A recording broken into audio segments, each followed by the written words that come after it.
الان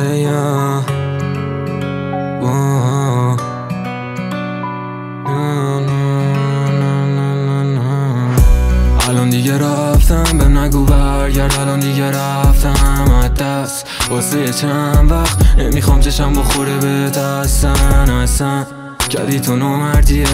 حقته هرچی من میگم بهت باید بری پیشمه این کارات نمیکنه تحریکم بهت واسه نگرت دارم نبودش دست خودم هرچی خوبی کردم زدی تش به خودم بکرم میمونی پیش من واسه همیشه کاشف عمل در اومد منم تنها شدم من خوردم همه لگت خودم من واسه زدم وقتی تو بگاهیم نشناختنم همونجاست که من آخر خطم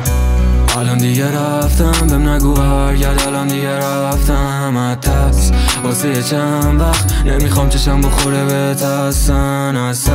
الان دیگه رفتم بهم نگو برگرد الان دیگه رفتم از دست واسه چند وقت نمیخوام چشم بخوره بهت اصلا اصلا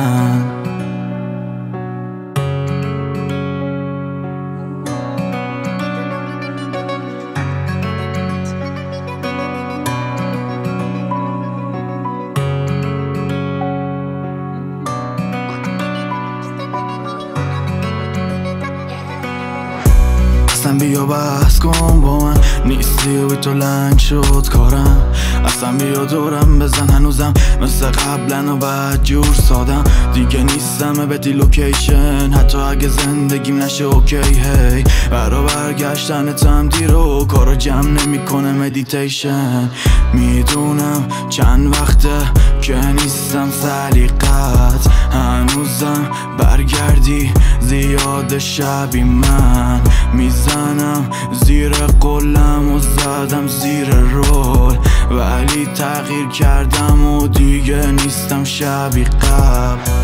الان دیگه رفتم بهم نگو برگرد الان دیگه رفتم از دست واسه چند وقت نمیخوام چشم بخوره بهت اصلا